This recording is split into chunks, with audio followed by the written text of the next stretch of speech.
Assalamualaikum warahmatullahi wabarakatuh. Saudaraku kaum muslimin dan muslimat, saudara sebangsa setanah air. Di suatu malam, yaitu kira-kira pukul 2 ya, 2 malam. Itu putranya saya, ya putra bungsu saya, Ahmad Fatori Al-Malikul Islam. Dia bertanya kepada saya.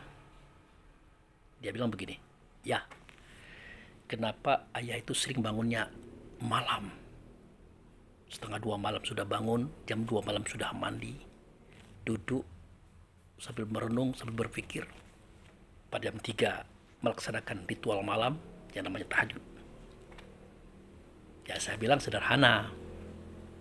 Apa sederhananya? Nah, ayah pengen di saat orang itu tidur, ayah itu jaga.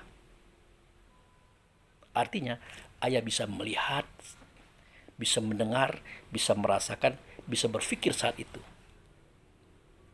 Di saat kapan? Ya di saat mereka itu tidak mendengar, tidak melihat, tidak merasa, tidak berpikir. Nah, kalimat ini sederhana, saudaraku. Ya biasa-biasa saja, memang iyalah. Kalau kita duluan bangun, orang lain masih tidur, tentulah kita yang pertama kali mendengar, melihat, merasa, dan berpikir, pasti.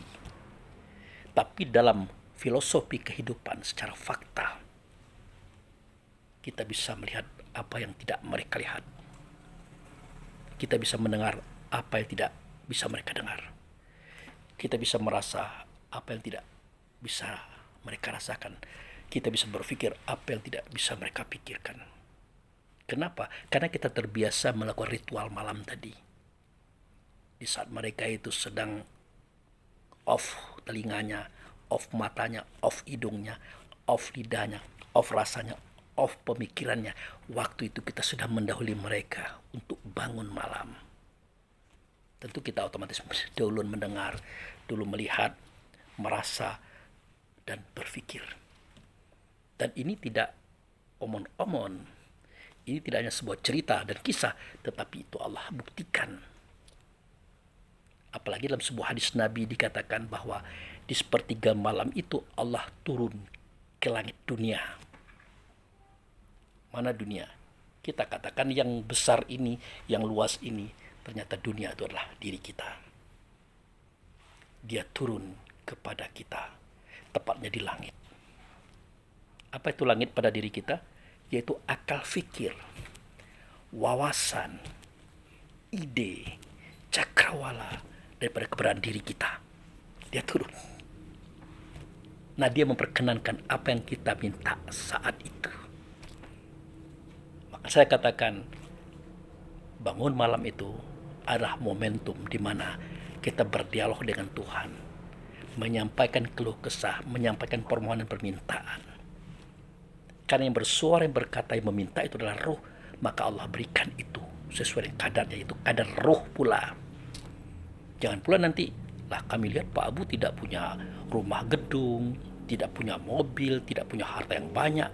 Katanya dia meminta. Nah, Anda jangan berpikir seperti itu. Yang diberikan oleh Allah itu yang diminta oleh siapa? Oleh ruh. Ruh itu meminta apa? Kan ada kalimat itu.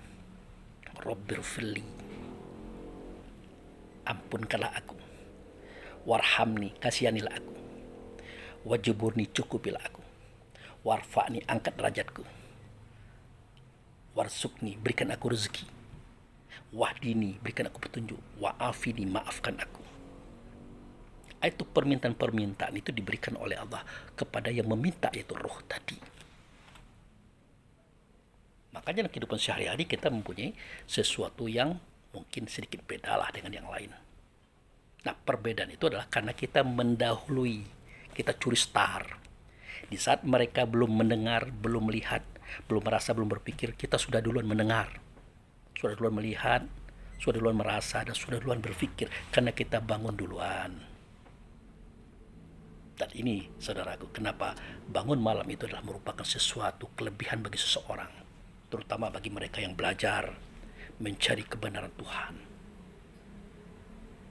Nah, semoga keterangan ini dapat menambah wawasan bagi kita semuanya, bahwa bangun malam beribadah malam, berdialog dengan Tuhan di malam hari adalah kelebihan dan kebaikan dan keutamaan bagi seseorang yang ingin sukses dan selamat di dunia dan akhiratnya.